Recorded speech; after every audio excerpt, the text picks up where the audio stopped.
Só falta literatura e a gente começa agora. Ere, quer Vamos explicar um pouquinho como vai ser a estratégia que você vai usar, o que você vai fazer? Sim. Nós selecionamos algumas questões, umas têm texto, outras não. A ideia aqui é trabalhar com a resposta, mas não apenas a resposta, mas como chegar até ela. Tá? As questões privilegiam o conteúdo todo previsto no edital. Claro que o que é mais importante, né, porque o edital é para uns 3 anos de trabalho, né, se eu for aperfeiçoar pensando numa formação integral para vestibulares, é longo, mas aqui nós vamos fazer só o essencial, que é o bom, tá certo? É o filtro. Olha, de tudo que está aí nesse programa. Eu acho que a galera vai lembrar aqui, por aqui a gente tem uma frase que eu já adotei como minha, assim, uma característica, que é o comece pelo fácil. Então o nosso plano por aqui é sempre começar pelo que é fácil. Você nunca vai dar conta de dominar tudo, já que você não é especialista em todas as áreas que a prova vai te cobrar. Então o esquema é sempre, comece pelo fácil. Aquilo que for mais fácil, que você pegou ali com mais simplicidade, isso vai ser quase suficiente para você acertar a questão. Exatamente. Então vamos começar, Ere. Então, vocês já entenderam, a gente escolheu algumas questões e a partir das questões, Ere vai puxando os pontos que são mais importantes da prova de literatura. Vamos deixar agora com quem sabe fazer o negócio. Então faremos o treino e ao mesmo tempo uma retomada das principais características de cada estilo literário, os nomes mais relevantes, né, de autores, viu? Característica dos gêneros, já resolvendo a questão. Estou treinando e realizando ao mesmo tempo. Já pega seu material aí pra você anotar, viu? Isso aí. Já pega o material, que vai ficar disponível aqui também. Mas anota, porque escrever ajuda a lembrar. Bora! Questão número 1. E vamos lá. Tem que ler o texto, Ere? Tem que ler o texto. Esta questão versa sobre texto literário, não literário. E ela traz, pegando aqui um pouquinho para revisão, ela traz uma característica essencial, ela não vale sempre, mas é importante pensar na estrutura.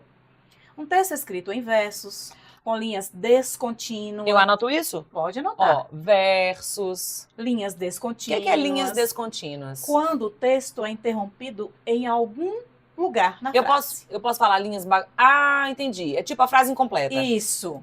Porque nessa parada aí, olha, a autora quis parar aí na palavra esbelto. Nós não podemos alterar. Então, isso é fixo, é uma linha descontinuada e essa descontinuação é proposital. Então, tipo frase... Pode gerar ritmo, pode favorecer rima, tá? Então, essa é uma característica estética evidente do texto literário no formato de versos. Tá? Então, isso aqui já me avisa que esse texto é literário. É um texto literário. Eu tenho marcas para isso. Isso. Os versos, as frases, as linhas descontínuas. Isso mesmo. Não há necessidade de espaço inicial ou parágrafo, no caso. Não cabe aqui, o parágrafo diz respeito a textos em prosa. O texto em verso, normalmente versos tradicionais, ele vem assim alinhado à esquerda, tá? E interrompe-se onde o autor desejou.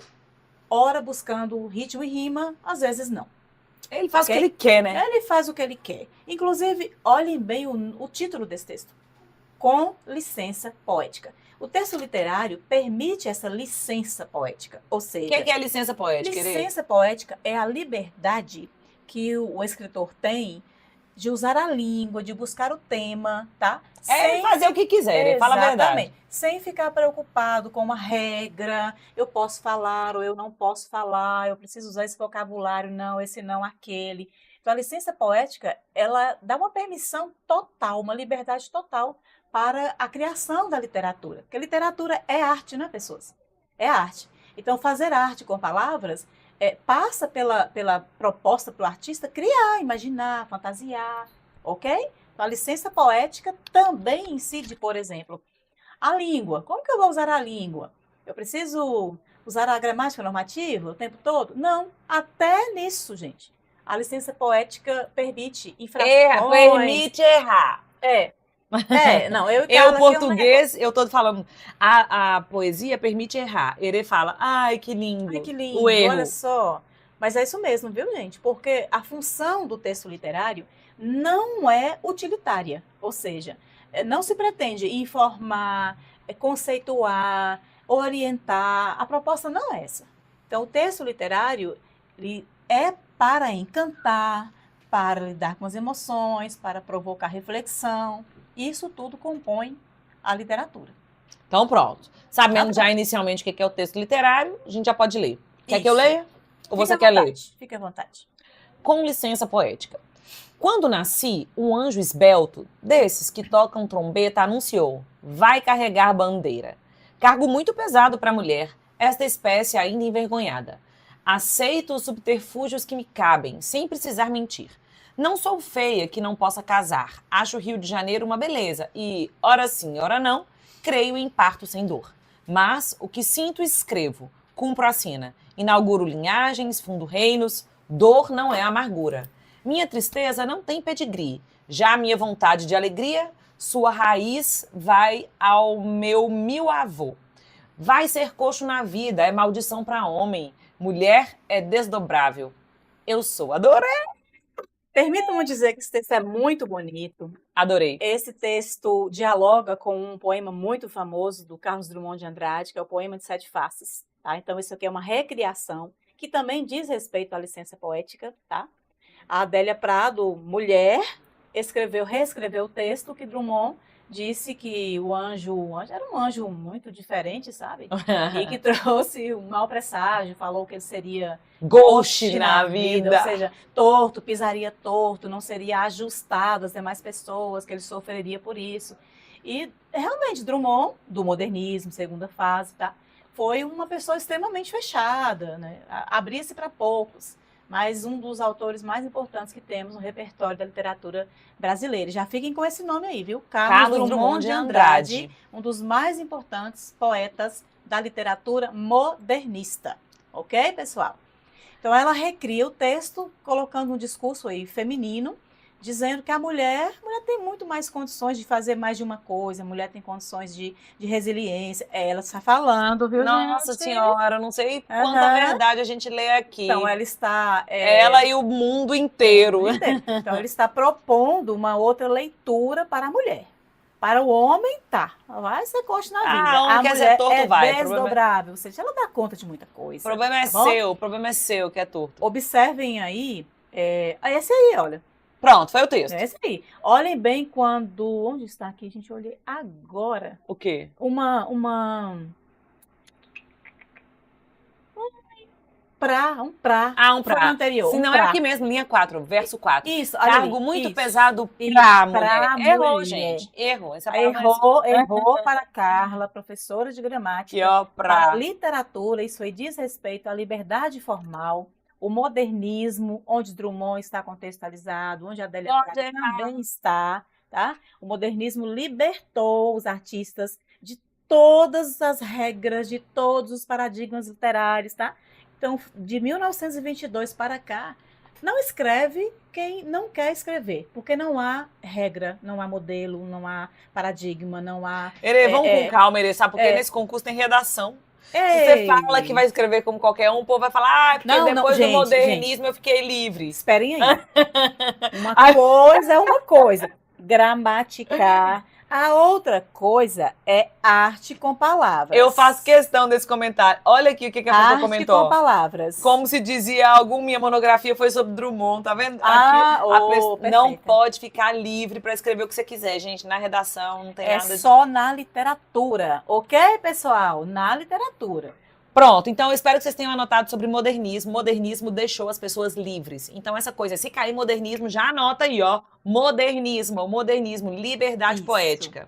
Tá bom. Uma outra questão importante aqui é a subjetividade.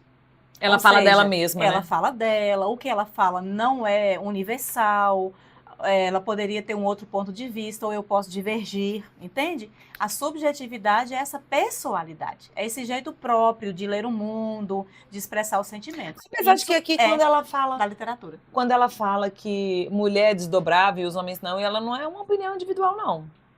Só aí que não. Essa aí é coletivaça. Exatamente. Todo mundo sabe disso, Exatamente. né? Os homens que sofrem. Tem todo um sentimento e uma maneira para conduzir o texto. Coletiva, nesse caso. Exatamente, coletiva. Podemos ir para a questão? Podemos para a questão. Pronto. O texto, com licença poética, é predominantemente não literário ou literário. É a primeira coisa que eu tenho que observar aí. Exatamente. Ó, aqui eu vou fazer a questão. Vamos lá. Ir. De cara, eu que não sei literatura brilhante, Eu vou eliminar a letra A, vou eliminar a letra C e pronto. De cara, posso? Isso, pode. Por que que eu posso? Porque já está apontando ali que não é literário. E o texto tem características evidentes de que é literário. Certo? Versificado Versificado, e linhas linguagem descontínuas. subjetiva, linhas descontínuas. Erro gramatical. Isso, erro gramatical, ou seja, liberdade poética no uso da língua. Liberdade poética no uso da língua. Isso Beleza. aí. Então, vamos lá. Aqui tá dizendo... Agora eu vou escolher por que que é literário. Aqui tá dizendo na letra B, de caráter épico, com traços narrativos ou de caráter lírico. Eu já posso... Autular. Ah, Autular. O texto em questão é do gênero lírico. A literatura foi dividida inicialmente na classificação antiga, ou aristotélica, platônica, em 3 gêneros. Nós discutiremos isso logo mais, tá? 3 gêneros. O texto lírico é um e o épico é outro. Então, se o texto acima é um poema e a alternativa diz que ele tem um caráter épico, já está bagunçando tudo. porque o Ok? épico é Épico baseado... é um outro gênero. É narrativo? São narrativas, que tem uma fundamentação histórica, mas a isso acrescenta-se a imaginação, a fantasia, o absurdo, tem heróis, tem desejo de homenagem. E o lírico não precisa necessariamente disso. E você falou sobre isso aqui, Ere. Olha aí. A subjetividade, a expressão pessoal. Exatamente. Então, lírico é o quê? É o que tem subjetividade ou eu posso Lírico, dizer que é o olha, poema? O lírico é preciso ter cuidado também, tá? Porque o lírico tanto diz respeito ao gênero, ok? Quando os textos literários foram agrupados e separados inicialmente em 3 gêneros, lírico, narrativo, épico, né? Não, lírico, épico e dramático, narrativo aí depois, tá certo? O lírico, ele tem essa marca de subjetividade, expressão pessoal, os poemas ainda se vinculam bastante a ele, certo? E também, aqui tem um narrativo? Tem. Na letra D fala que é literário, com traços narrativos e foco na caracterização de personagens. Este aqui poderia ser o épico também, ok?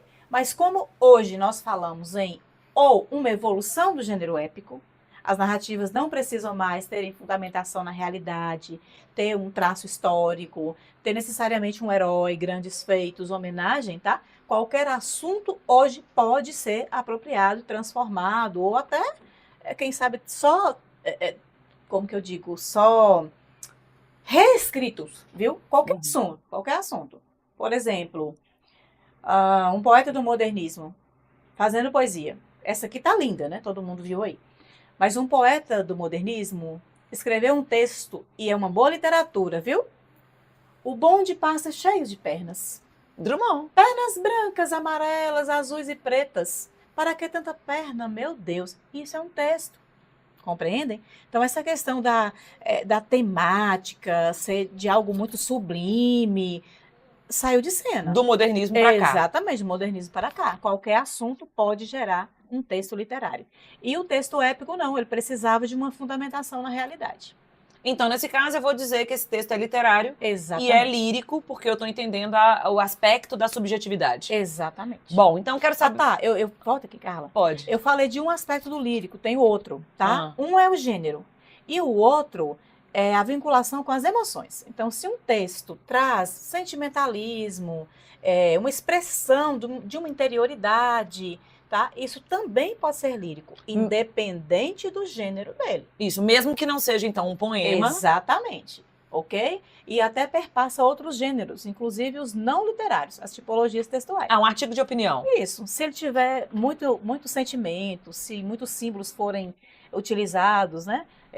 Uma linguagem que produz, sabe, uma sensação, uma experiência, tudo isso aí vai para o lírico. Cai no lírico. Também. Cai no lírico. Eu espero Ou seja, que vocês... Tem o lírico gênero e tem o lírico expressão sentimental, expressão subjetiva, que pode estar vinculado à literatura ou não. Eu espero que vocês tenham anotado essas coisas, gente. Post-it na mão para você colocar lá, ó, gênero, gênero não, né? Como que é? Texto lírico, né? É texto? Tem questões mais adiante que dá para treinarmos mais. Dá. Então, ótimo. Então, anota aí mais. essa coisa do lírico, esses detalhes de serem vinculados à emoção, essa coisa aí da subjetividade, vale a pena anotar. Uhum. Vale a pena anotar. Podemos ir? Questão número 1, então, letra E, todo mundo foi. Questão 2. Essa é sua. Tem que ler o texto, né? Tem que ler o texto. MP participa de roda de conversa em homenagem ao escritor João Ubaldo Ribeiro.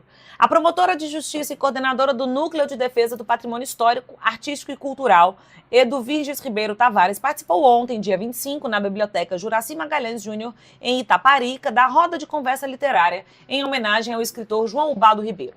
Na ocasião, a coordenadora desse lugar aí colocou a estrutura do núcleo à disposição para colaborar com a preservação das obras de João Ubaldo e enfatizou o valor do escritor baiano para a cultura. É importante enaltecer a figura do escritor João Ubaldo Ribeiro, itaparicano, com relevância nacional e internacional. O autor sempre declarou o amor por Itaparica, suas belezas naturais e patrimônio cultural em suas criações. Então eu li o texto, aqui, Irê, eu posso já me arriscar aqui, como a gente está na aula de literatura, esse aqui não é um texto literário. Não é. Nós escolhemos propositalmente, porque esse texto...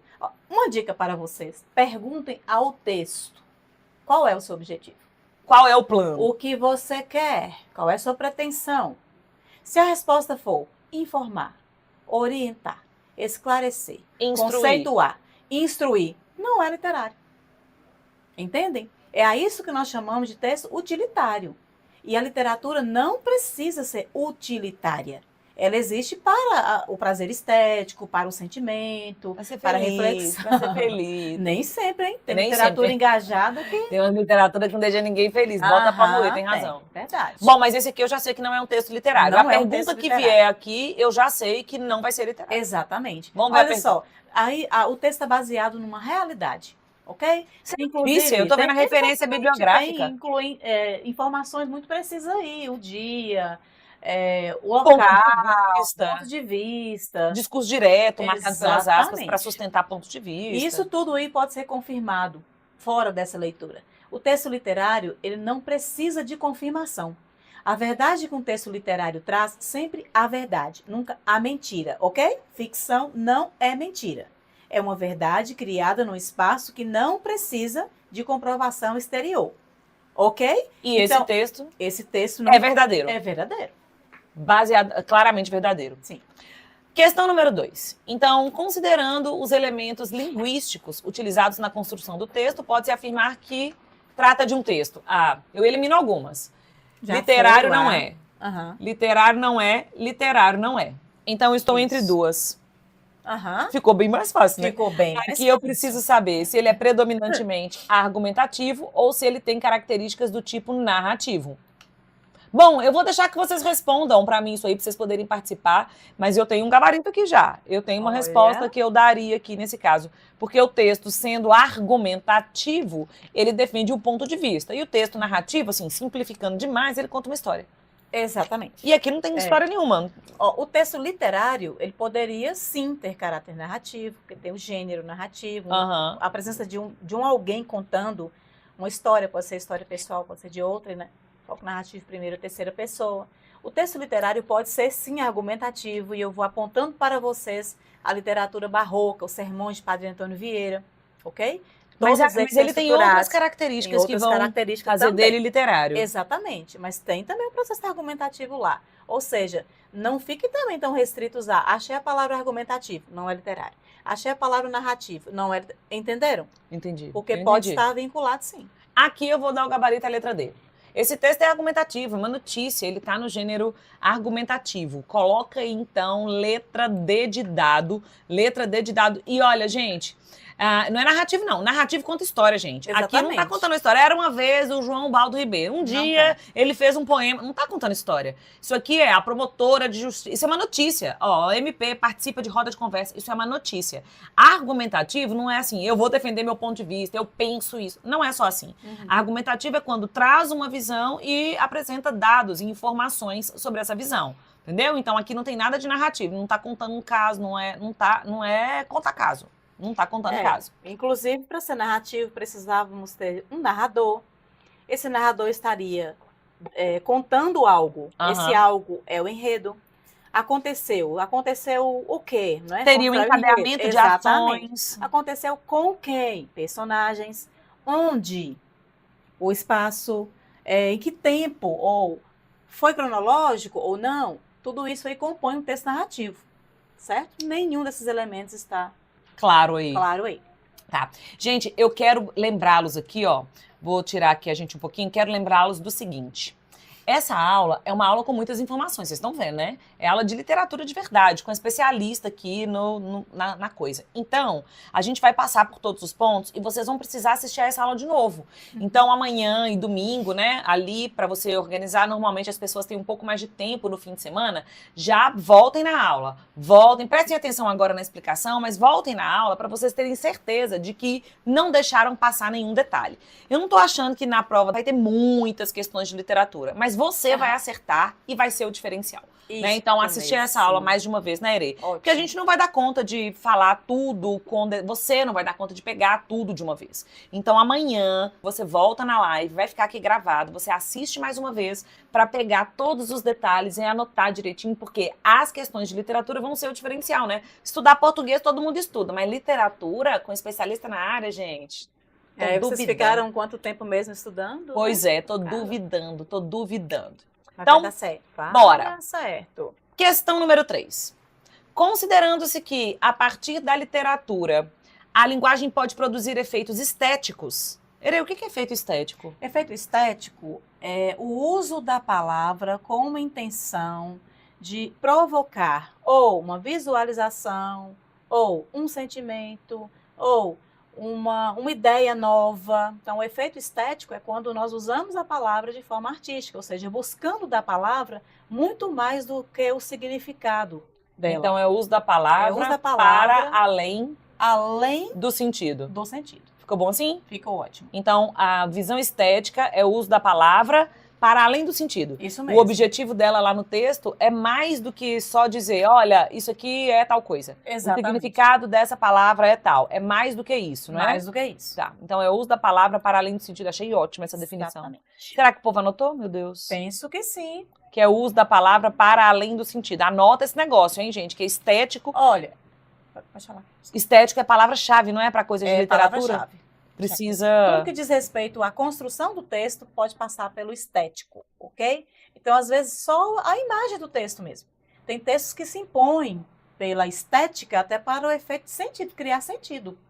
Um texto que se repete muito, uma mesma palavra que se repete, ela chama atenção, ela pode criar um efeito para o entendimento do texto por completo. Não só o que se diz, mas o como se diz, o como que a palavra é empregada, em que espaço ela aparece dentro do texto, tudo isso também é considerado. Então, o efeito estético é esse uso da palavra explorando toda a sua potencialidade, saindo realmente dos limites aí do mero significado. Beleza, então agora vamos saber de VOF. VOF. A literatura... Aí a gente vai começar do fácil. A gente vai fazer só aquela que a gente sabe e o resto a gente deduz, se for possível. A literatura, tipo de arte... Literatura é arte. Sim. Utiliza o código verbal. Código verbal é a mesma coisa de palavra. Então, ela utiliza a palavra, seja ele falado ou escrito. Então, posso usar a palavra falando a palavra ou escrevendo a palavra. Escrevendo. Isso é verdade. Isso é literatura. A literatura oral, né? Sim. Temos literatura oral. No passado, inclusive, quando não tinha escrito. Isso. A literatura surgiu primeiro na oralidade. E ela se mantém ainda em certos grupos. Tá? A literatura no Brasil, a primeira literatura que tivemos aqui foi dos indígenas. E era oral. Desde que existe gente, existe acontecimento, e tem alguém recontando.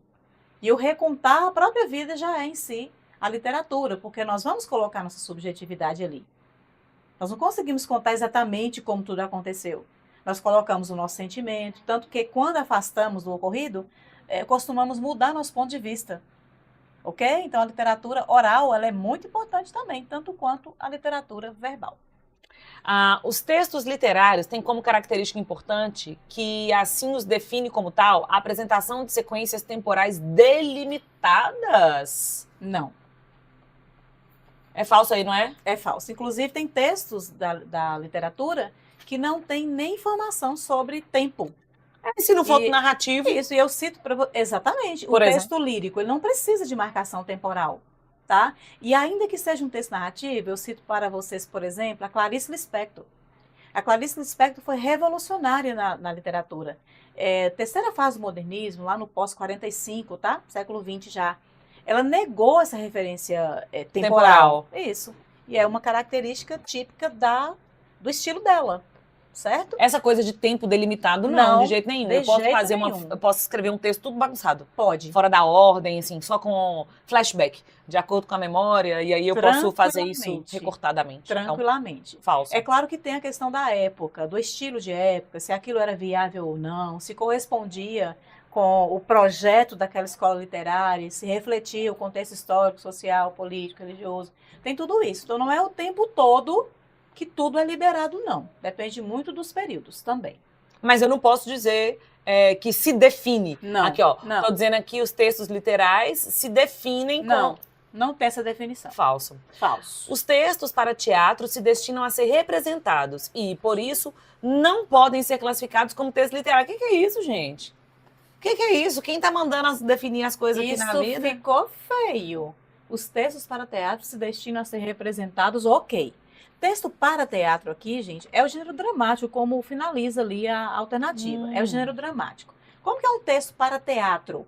Hoje nós não vivemos muito com acesso, sabe? Porque hoje nós temos acesso apenas ao texto pronto, ou no teatro, ou na TV, ou no cinema, tá? Mas o texto teatral é aquele que é escrito para ser encenado. Shakespeare. É isso. Então aparece o nome do personagem, a fala, o nome, a fala. Ora, abrem-se parênteses, conhecidos como rubricas, e rubricas, viu, gente? Rubricas não. Rubricas.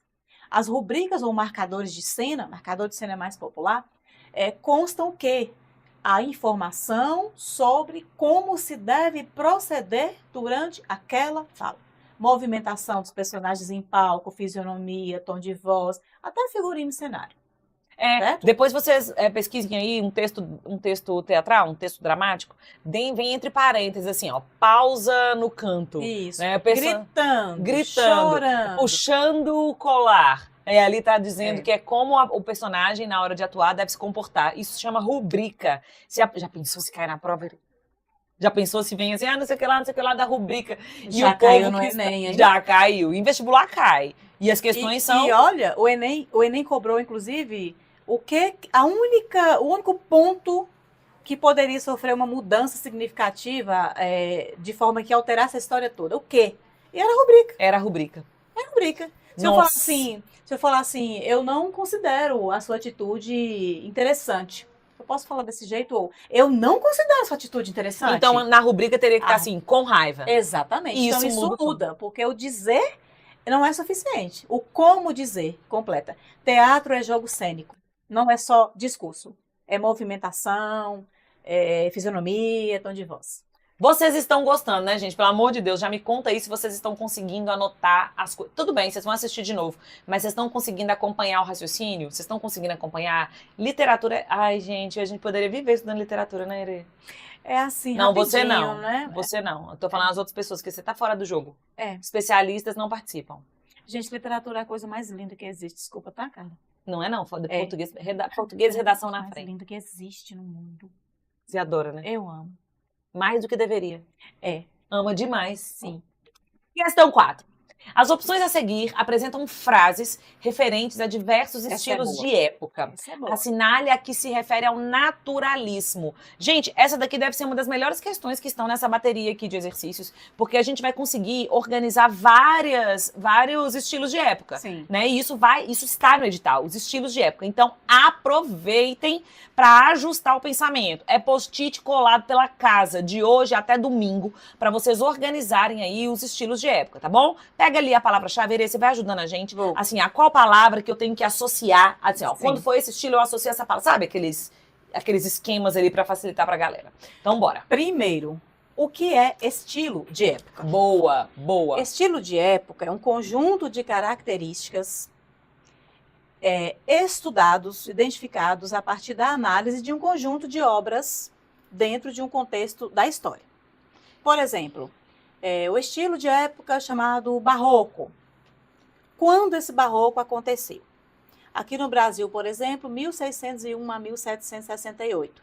Então, nós precisamos alinhar ali qual o contexto histórico, que tipo de literatura foi produzida, quais foram as temáticas mais repetidas, com que linguagem, É disso que constitui um estilo de época. Então, Essa características observação. históricas de um conjunto de obras. Exatamente. Então, nunca se cria um estilo de época. Carla, vamos criar um estilo de época hoje, no É. final da aula? Isso não existe. Existem mudanças no contexto histórico, político, social.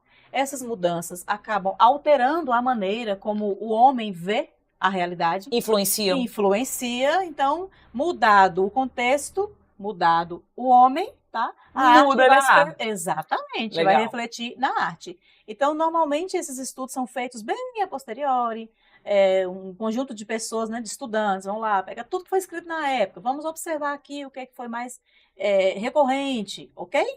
E daí nasce. Então, nós temos uma lista de estilos de época. Enorme. Dá quanto? Uns 10? Vamos contar? Antes do Brasil ser achado, tivemos trovadorismo, época medieval, o tempo das cantigas, cantiga de amor, cantiga de amigo, tá? As histórias palacianas, né? As lutas, bem, ó, 1100 e alguma coisinha, bem longe, tá? Depois Não tivemos... Não lembro, nem eu, né, Carla? Lembra? Você é doida, menina? Pois é. Humanismo, o homem no centro do universo. Quando as visões antropocêntricas começaram a ser... Nossa, é muito história. Muita história, tá? Muita literatura, história. Principalmente nos estilos de época, viu, gente? Tem que associar. Tem que associar. Minimamente eu vou falando aqui o que é mais importante, tá? Porque senão é muita aula, tá? É muita coisa. Então, esse humanismo colocou o homem em evidência, ali surgiram textos que, inclusive, criticavam o comportamento humano, os chamados autos, né, do Gil Vicente. Depois veio o classicismo. O classicismo, o nome já diz tudo. O que é clássico? É aquilo que serve como parâmetro, é aquilo que é o modelo, tá? Então, no classicismo, a literatura voltou para um equilíbrio que o humanismo tirou, mais ou menos isso. Quem é o mais importante do classicismo? Camões, nada menos, gente, que Camões. Tá? O segundo maior poeta em língua portuguesa da vida inteira do mundo. Quem é o primeiro? Claro que eu ia perguntar isso, você sabia. Eu tô provocando aqui, gente, porque Camões é o primeiro. Tá segundo? O segundo é Fernando Pessoa. Nossa, tá que lindo.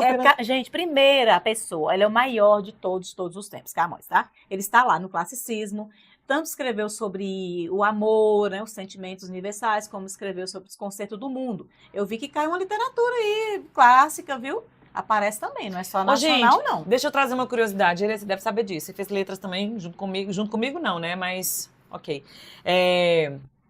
Camões... Ela quer dizer que eu fiz antes, gente. Não, junto comigo quer dizer que você focou... foi mesmo. Você focou, né? Você focou em literatura, eu foquei em linguagens, em português.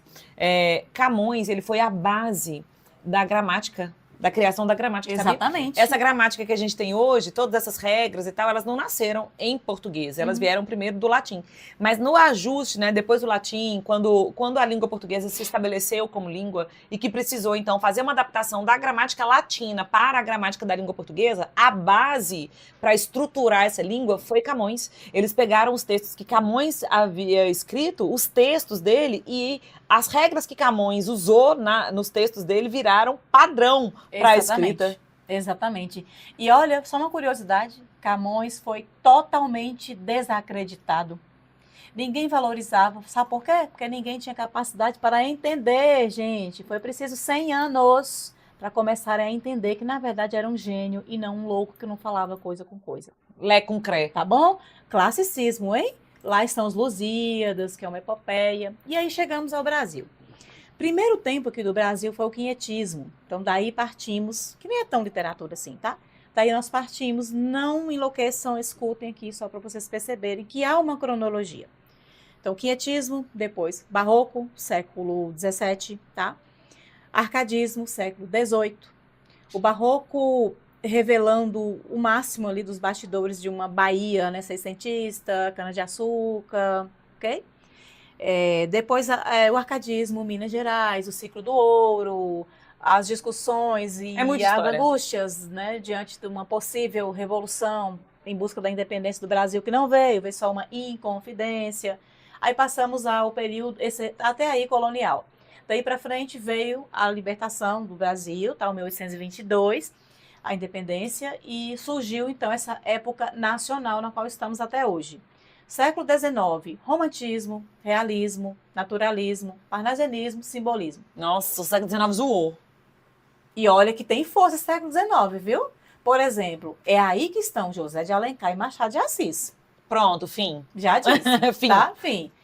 Quando viramos o século, ainda tivemos ali o pré-modernismo, o modernismo. Na Que 1922. Em 1922 começa a Semana de Arte Moderna, que é a confluência de tudo que já se fazia no Brasil, influenciado por uma modernização que vinha da Europa, as chamadas vanguardas artísticas europeias. Tá? Então, o modernismo começa ali em 22 com esse evento e seguiu até 30, primeira fase. De 30 a 45, era Vargas, segunda fase. O pós-45 se diluiu numa falta de fim.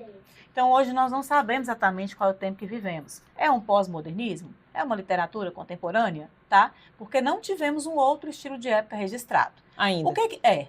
Ainda. O que poderá acontecer? Ali adiante, uns estudiosos vão pegar o conjunto de textos produzidos nesse período, porque eu acho que a gente está mudando sim, caminhando em umas direções aí novas, e vai analisar, olha aqui, a preferência foi por essa linguagem, foi por esse tema, foi por... Entendem? Minhas filhas, quando estiverem estudando literatura, vão saber. Então, Exatamente. até aqui, nós estamos aí perdidos ainda. Mas está complicado, porque tudo hoje é literatura, gente. Não era Não tem modelo. culpa do modernismo. Letra A. Estilo de época caracterizado por oposições dualistas, religiosidade, fugacidade do tempo e ceticismo. Palavra-chave disso aqui. Isso aí é barroco. Cadê as palavras-chave para eu saber que é barroco? Oposições dualistas. Tá? O barroco, ele é sobrecarregado de figuras de linguagens, principalmente essas que representam a oposição. Por Antítese. exemplo, antítese e paradoxo. São as figuras básicas do barroco. Certo? Observou o texto ali, ele tem uma certa complexidade, porque barroco é puro luxo, viu, gente? Se eu posso complicar, para que simplificar? Nossa. Nada popular, o barroco é elitizado. Isso é uma frase do barroco? Exatamente. Não, nossa, né, do dia a Nossa, dia. vou escrever. Estou associando. O barroco. O barroco foi excessivamente luxuoso e refletiu uma angústia entre o homem renascentista com o período ali de reforma protestante, contra a reforma, na verdade, eu ou Deus no centro do universo, tá? E essa angústia do eu ou Deus no centro do universo gerou uma série de outras oposições, e essas oposições passaram a ser marcadores da arte barroca em todas as manifestações. Então, se eu falar de barroco, eu vou pensar em oposição. Oposição, complexidade, luxo, muito luxo, tá bom? Muito enfeite. É uma literatura ornada, ok? Certo. Que reflete dúvida e angústia. Barroco. Letra B. Estilo... Pode ler. Pode ir. Eu? Estilo de época marcado pela preocupação com a verossimilhança. Verossimilhança é aquilo que parece verdade. Isso mesmo. Atenção à realidade e ambientação temporal sincrônica. Realismo.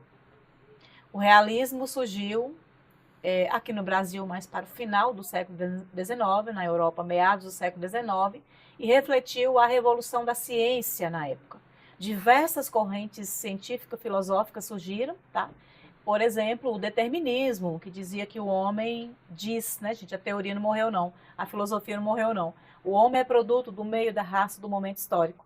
Então, essa literatura também foi... ela também refletiu o positivismo, ou seja, a ciência dos fatos. O fato, apenas o fato, nada além do fato. E isso fez com que a liberdade de criação, a imaginação, a fantasia, o delírio fossem tolhidos. Porque agora, tinha que provar, entre aspas, aí. Exatamente. Tinha que ser então, agora é a verdade. Do real. É a verdade. Então, tiraram muito da imaginação que a literatura sempre permitiu. Foram faladas coisas reais, pessoas reais, possíveis. Aqui ficou bom. Quando eu penso, então, palavra-chave aqui de realismo, vai ser verossimilhança e realidade. E realidade. Busca da realidade, a vida como ela é. As pessoas como são. Vou escrever isso aqui. Realismo. Isso. Realismo. E o mais importante daí, Machado de Assis, gente. Machado, aquele que escreveu Dom Casmurro, que escreveu Memórias Póstumas de Brás Cubas e tantos outros textos maravilhosos. Ele é o meu preferido. O queridinho da... É o queridinho, número 1 do ranking. E também dá para saber que Machado é realismo porque ele retrata a realidade da sociedade como ela é. Ele denunciou toda a hipocrisia da sociedade do Rio de Janeiro. Ele arrancou todas as máscaras, sabe? Foi muito bom. Quem de fato era cada um daqueles ali. Você acha que Capitu traiu ou não Bentinho? Nossa, Carla, você vai fazer isso comigo? Vou, qual a sua opinião? Eu acredito... Nossa, isso é muito caro. Traiu ou não traiu, Bentinho? Se Bentinho? Assis pudesse vir a esse tempo, se eu pudesse ter um contatinho com ele, Nas condições, né? Eu não queria esse contatinho, não, viu, gente? Eu prefiro Não, amar deixa ele lá, pelo... bem, deixa ele pelo amor lá, de Deus. deixa ele lá. Não vou Mas mudar de foi assunto. uma coisa possível. Se ele perguntasse para mim, Erei, você, como professora de literatura há tantos anos, certamente já foi questionada sobre, né? Com Se a Capitu certeza. traiu ou não traiu. E daí, eu estou aqui, o que que você acha? Conto ou não conto? Eu diria, não conte. Não conte. Você não Não, quer saber? Você gosta de não, confusão, né? não. O chave do livro está aí, Põe aí, gente. por favor, uma enquete. Deixa eu ver o que as pessoas acham. Se Capitu traiu ou não traiu. Mas sua Essa é opinião, ótima. você, pessoa, ser humano, Tá, leitor. então Não lerei literatura. deixe-me justificar pela teoria, tá bom? Aí eu tenho uma resposta exata pela teoria, não é ponto de vista, é teoria, tá certo? Olha só. Você não quer dar seu ponto de vista, né, Ere? Não é isso, não é isso não. Ela não quer falar o ponto de Gente, vista. é porque quando eu falo que a Capitu não traiu, a primeira coisa é porque você é mulher, tá defendendo a mulher. Claro que a gente vai defender. Defender, né? Ela Mas não não é traiu, por não. isso. Deixa-me dar uma explicação técnica para esse negócio. Olha só. O realismo de Machado de Assis foi diferenciado do realismo de outros lugares europeus, tá? Aqui, inclusive, tivemos que separar o que é realismo, naturalismo, e eles eram contemporâneos, tá? Porque Machado de Assis teve uma preocupação, sim, de denunciar, né, as questões sociais da burguesia do Rio de Janeiro, era corte na época, as atenções voltadas para lá, então ele foi denunciando, sim. Mas a preocupação dele, o que melhor caracterizou a obra dele enquanto realista, foi a introspecção psicológica. Ou seja, ele teve uma atenção voltada muito mais para o lado de dentro do que para o lado de fora, certo? Então, entre um homem excessivamente ciumento, transtornado pelo ciúme, e um adultério concretizado, vamos embora lá. Tem um abismo. Tem um abismo. A pessoa Então, é doente. Possessivo. ou seja, o que importou? Não traiu. O que importou mais ali? A análise da psique desse moço, né? Que tanto sofreu, achando que poderia argumentar até arrumar pessoas que concordassem com ele, que sentissem o sofrimento dele, justificando que foi traído pela mulher Não que traiu. desejou tanto tempo. Então, assim, tecnicamente, não houve traição. Não traiu, gente. Ele era ciumento, doente. Não, o adultério surtado. Não, eu posso ver o adultério acontecendo, ele é físico. Ele não viu. Entende? Ele estava Então, imaginando coisa. o estado psicológico é o que realmente importa para. Pode encerrar essa enquete aí, que eu quero já o E resultado. aí, gente? Tô manipulando o resultado, tô demais. Vai, pode Ana encerrar. Paula de Deus, como assim não traiu uma deveria? Encerra aí. Eu vou colocar esse aqui, pra gente saber o que Ana Paula está respondendo. Deixa eu ver aqui, ó, cadê, ó? Não traiu, mas deveria. Aquele homem chato, miserável, né, daquele...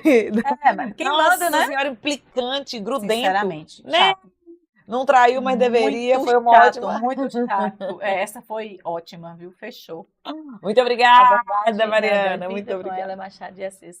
Quincas Borba, maravilhoso. Ai, não, Nossa, mas muito olha, eu massa. acho que Hoje, gente, só Machado dariam alguns dias de aula, viu? Mas se tem uma frase forte de Machado de Assis, está em Memórias Póstumas de Brás Cubas. Depois que o Brás Cubas faliu em tudo, absolutamente tudo, ele concluiu o livro dizendo que ele havia feito o balanço da vida, a obra é um balanço da vida, não pós-morte. tive filhos. E ele diz que o saldo foi positivo e nos explica: eu não tive filhos, eu não transmiti, portanto, a nenhuma criatura o legado da minha miséria. Ou seja, o ser humano já nasce miserável. E ele mais ainda, que deu errado na vida toda. Poderia ter sido bom, né? Bom, passemos. Estilo de época que traz temas de base científica, como as teorias da evolução biológica e o determinismo de raça, meio e momento. Me dá a palavra-chave antes de me nomear o estilo. Ciência. Ciência, Ali. base científica. Ciência. Esse movimento aí, gente, é o naturalismo. Responda! O naturalismo ocorreu paralelo ao realismo. Aqui no Brasil, Machado de Assis representa o realismo quase sozinho, tá? Com essa obra mais de introspecção psicológica. E o naturalismo, ele olhou para o lado de fora, olhou para as camadas populares, perdi a bolinha do negócio aqui. Tudo bem, deixa eu pôr pra aqui. Filtra As camadas mais populares, a coletividade, a influência do meio, tá? Então, o naturalismo, ele segue ali, paralelo, e a ciência é a base para tudo. As obras, inclusive, foram classificadas como obras de experiência, né? De embasamento, romances experimentais, essa palavra, romances experimentais. Vou pôr Ok? experimento, que eu acho que vai ficar bom, né? Então, Experimento. a resposta é a letra C. Mas vamos ver as outras que a gente aproveita para estudar, né? Isso. Estilo de época marcado pela exaltação dos sentimentos e pela exaltação da liberdade. Já sei. Da liberdade em todas as formas. Qual é a palavra-chave? Romantismo, esse é o romantismo, tá? Emoção, Exaltação dos sentimentos. isso, tá aí. Emoção é a palavra. Então, Os aqui... sentimentos levados às últimas consequências, tudo idealização. Idealização. Carla, coloca aí. Idealização de tudo, gente. Foi o período que a literatura que ocorreu logo Mais após chata do a Brasil. independência do Brasil. Então, ela nasce dentro de um contexto de tentativa de consolidar, criar, na verdade. É não muito era chato. Você consolidar. gosta do romantismo? Eu gosto. Ah, o Guarani? Iracema? Eu sou suspeita, gente. Ai, Eu gosto nossa. de tudo. Eu acho Não, tudo legal. Iracema não vai dar. Então, veja bem, o romantismo, ele existe ali após as revoluções na França, ele prega a liberdade, a imaginação, a fantasia, ok? E a idealização de tudo, por exemplo, a pátria foi idealizada, construindo ali um projetinho que estava nascendo de identidade nacional. O Brasil havia conquistado sua independência logo ali, certo? Idealizou morte, idealizou a mulher anjo, santa, deusa, natureza, tá? Tudo lindo. O amor maravilhoso, único por vida. Se amou uma vez, já era. Se não tiver retribuição, você está morto, morta. Que a fila não anda no romantismo. Sofre, Viu? Sabia que era o ruim. povo sofre que não é brincadeira. Sabia que era ruim. Partiu o modernismo. Ó, estilo de época que mostra uma profunda relação com a natureza, vista como local de paz e harmonia. Arcadismo, Então, qual a palavra-chave? Arcadismo. simplicidade, Arcadismo. simplicidade. Nessa frase aí. Nessa frase, estilo de época, natureza relacionada com paz e harmonia. Então, natureza vista como local de paz e harmonia. Isso. O arcadismo surgiu como resposta ao iluminismo, tá? Então, esse estilo é racional, é equilibrado, pregou a pureza humana, né? Então, segundo Rousseau, um dos filósofos da época, famoso, até hoje se estuda Rousseau, ele diz que o homem nasce, permanece bom, porém a sociedade corrompe. Então, o recado aqui é, sai da cidade. Vai pra roça, meu filho. Ai, lá na roça que é Lá na feliz. roça, Ai, todo preguiça. mundo feliz, natureza bonitinha, passarinho cantando, tá? A coisa mais linda. Passarinho Então, gente, cantando. e é o tipo de poesia que tem espaço, tá? Tem a imagem espacial ali, é a natureza, o A gado descrição do pastando, espaço. exatamente. Fechou. Questão 4 foi, então, uma questão ótima, né, Ere? Maravilhoso. Pra Olha gente- quanta coisa nós podemos É. revisar. Foi tipo a aula toda, quase, É. aqui. Aham. Gente, se vocês estiverem assim, tipo, ai meu Deus, tanta informação, Josi, muito obrigada que você tá anotando as coisas aí pra galera no chat, você tá brilhando, mas vocês vão poder assistir essa live de novo. Vai- Josi, você tá conseguindo anotar? Ela tá colocando aqui no Digitando. chat, ela tá copiando os trem, entendeu? E é bom que ajuda todo mundo e ela aproveita pra estudar, né? Porque ela registra. Muito bem, muito bem. Ere, eu quero pedir um espaço aqui, gente, pra voltar na questão 2. Essa questão que tem, eu pus a resposta errada. Por Aqui, quê? a gente tinha falado sobre o texto argumentativo, mas Sim. eu fiquei olhando pra ela aqui e a gente tem uma notícia. As notícias, quando você começou a falar ali de personagem, não sei o quê, não sei o quê, não sei o quê, a notícia tem tudo isso. Isso aqui tá errado o gabarito. A resposta é a letra E. Eu vou voltar no texto pra. Deixa eu voltar aqui pra todo mundo perceber. Porque você Está falou em assim. Ó, tempo, está em tempo. porque você falou assim, ó. O que você falou do texto narrativo? Você falou comigo assim, ó, para ter texto narrativo tem que ter algumas características. Alguém contando algo. A promotora de justiça, alguém. Ela fez alguma coisa, tem uma ação. Então Sim. ela participou desse negócio aqui. Você falou comigo que tem tempo. Tem um tempo. Tempo. Então, foi no dia 25. Isso Tem o mesmo. tempo. Isso mesmo. Tem uma sequência. Não tem uma progressão desse tempo. Foi naquela data, naquele momento. Mas aí, na ocasião, ela disse. Na ocasião, ela disse. Então, eu Certo. tenho a organização temporal. Carla, é mesmo. Esse texto é narrativo. Esse texto não é argumentativo, ele é narrativo. Aqui eu não tenho, de fato, a defesa de um ponto de vista, não. tem. Eu tô só contando mesmo. Não é uma história ficção. É porque quando fala assim, e aí aqui foi onde eu baguncei. quando a gente fala não conta uma história, fica tão na cabeça que é uma história ficcional, que tem uma Exatamente. sequência linear. E não tem, não. Aqui Exatamente. não é uma história ficcional, mas é uma história real. A narração não precisa ser da imaginação. Aham. A narração pode ser de uma realidade. Aqui é uma realidade. Eu tô contando, olha, teve um dia, mesmo. eu não tô fazendo isso, mas eu tô contando, olha, a promotora participou da reunião ontem, ela falou isso, eu tô contando sim um episódio. Isso aqui é um texto narrativo, gente. Olha, eu havia dado o gabarito letra D, justificando pra vocês que o texto é argumentativo. Não tem Mas, argumento. de fato, não tem, não. Quando Herê começou a falar Como relevância narrativo... nacional, internacional, você me declarou amor. Não tem argumento. Quando você começou a falar de narrativa, eu fiquei assim, ai, peraí. Mas eu tinha anotado o gabarito e tava a letra D. Mas não é não, tá errado. Tá errado. Tá errado, isso aqui é texto narrativo. Pode voltar aí, por Olha, favor. nesse caso, cabe recurso quando ocorre isso? Certeza. Quando você ficou falando, eu fiquei, gente, esse negócio tá errado, tem algum BO aqui. E aí eu vim conferir o gabarito oficial e tal, pedi aqui a equipe para me ajudar, e isso é texto narrativo sim, tá errado. Desculpem pelo erro, mas tá em tempo, né? Pelo Ótimo. amor de Deus. Melhor que percebemos a tempo. É isso aí, então pronto. Então bora, agora vamos embora de questão 5. Questão 5 é boa? Eita, beleza, estilo de época, gente. Então aqui, olha, eu quero ver se a galera acerta. Naquela questão anterior, conceitos, características. Aqui é na prática. Vamos deixar para ver se eles acertam. Bora lá. Então, um texto que não exemplifica o estilo de época. Gente, aqui é o seguinte, barroco, letra A, nem li ainda o que está acontecendo. O que eu vou pensar aqui em barroco? Eu vou pensar em dualidade, que é a palavra-chave. Isso. Aqui, em romantismo, eu vou pensar em quê?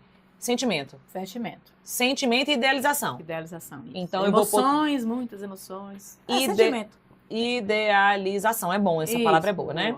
Tá, então eu vou lá... Romantista é muito pessimista, mas... É porque o povo sofre. o povo sofre. Ó, vou seguir aqui só pra ir pelo mais fácil. Modernismo, eu vou chamar de licença poética. Isso. Posso liberdade, estética, liberdade.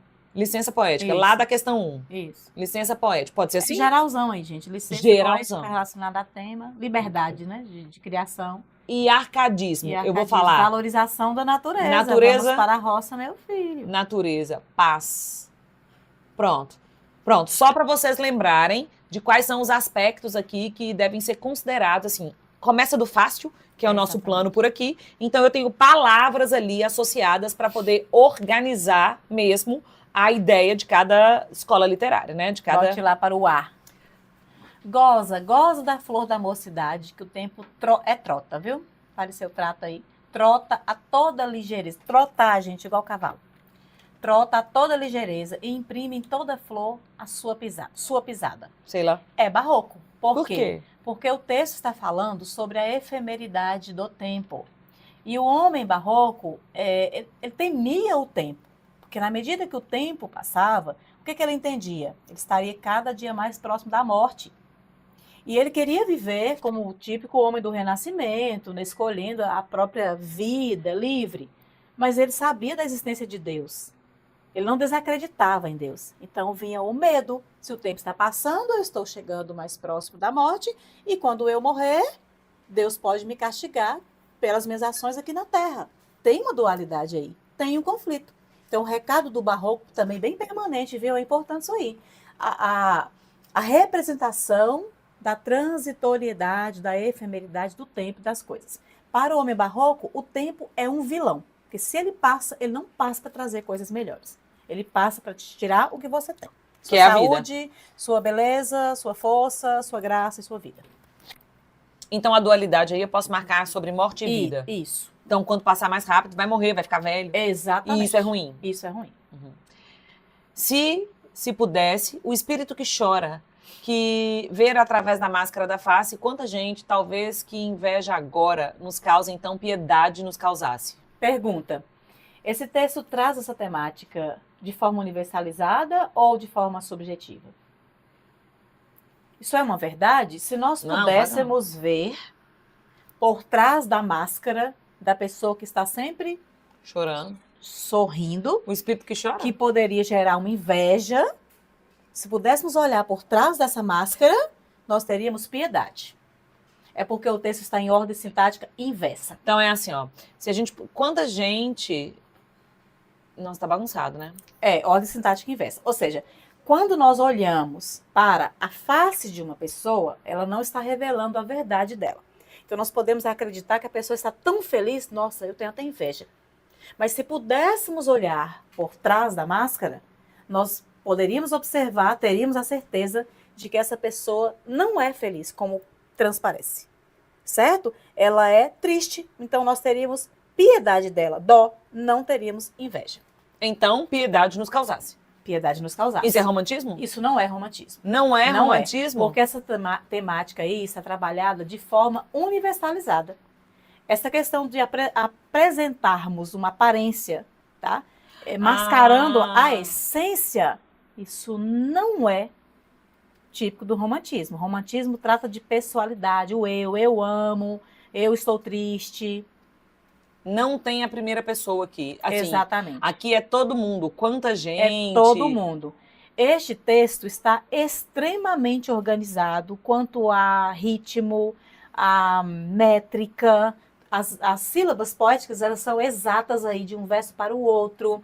Tem uma rima, chora, agora, face, causasse, tá? Eu li ruim então, né? Não, eu li péssimo, porque nem deu Mas pra olha, ver esse ritmo Posso aí. contar uma coisa para vocês? Essa questão não foi fácil. Não é fácil, né? Não é fácil, tá? Eu olhei e falei assim, gente, mas esse texto aqui, eu me lembrei. Esse texto aqui é do fulano, ele é parnasiano. Ok? Então, que é o parnasianismo? A gente não falou. Parnasianismo. Parnasianismo surgiu também contemporâneo ao realismo, naturalismo, o período de contenção de sentimento, que a ciência, que era a queridinha, a razão e tudo mais. Mas ele não teve representação na prosa. O parnasianismo foi apenas poético, tá? E desde o nome parnasianismo remete ao Parnaso, uma região da Grécia Antiga, ou seja, mitologia, passado. E lá estavam as deusas inspiradoras das artes. Então, o parnasianismo se ocupou principalmente da própria arte, ou da própria criação literária, ou de outras artes. Então, ou descrever uma tela, descrever um vaso grego, um vaso chinês. Por sinal, são 2 poemas, viu? Bem famosos. Vaso grego, vaso chinês. Então, eles se preocupavam muito mais em trabalhar a técnica do texto do que causar alguma emoção ou fazer alguma denúncia. Já dizia Francisca Júlia, musa que nenhum gesto sequer de dor te afeie o seu cândido semblante. Ou seja, poesia não é, na visão parnasiana, poesia não é um lugar para se jogar os sentimentos ou provocar sentimentos. Poesia também não é responsável por denúncias de qualquer natureza. Então, a poesia que se engaja de qualquer maneira, na visão parnasiana, é uma poesia feia. Eu posso falar então de totalmente alienados. Perfeccionismo? Perfeccionismo, total. O que mais? Me dá aí algumas palavras para eu organizar esse parnasianismo. Perfeccionismo. Arte pela arte, ou seja, a arte voltada para si. Então, ele fala muito da temática da própria arte. Da própria arte. Muitos textos metalinguísticos aí, ou metalinguagem. Seja, poema falando do próprio poema, dando aulas. Que mais? Um autor importantíssimo aí, gente, Olavo Bilac, tá? Escreveu A Profissão de Fé, sugiro que leiam. É um texto que nos dá uma aula sobre parnasianismo. Como tem que ser, com qual... elaboração técnica, com qual né? empenho, né? A pessoa deve se colocar diante do texto. A poesia se faz superior, o poeta é um escravo que pode viver por ela sem nenhum problema. Você acha que cai parnasianismo? Olha, parnasianismo tem uma chance menor. Mas eu não posso dizer que não cai, porque é um dos estilos de época. Mas é menor? Eu acho que é menor. Então, bora pra próxima. Que menor. Igual simbolismo. Depois, parnasianismo é simbolismo virando século. Também acho que... menos provável. Menos provável. Alguns anos... Drummond! Alguns anos vivi em Itabira. Principalmente nasci em Itabira. Por isso sou triste, orgulhoso, de ferro. Tive ouro, tive gado, tive fazendas. Hoje sou funcionário público. Itabira é apenas uma fotografia na parede. Mas como dói. Pois é, uma autoapresentação.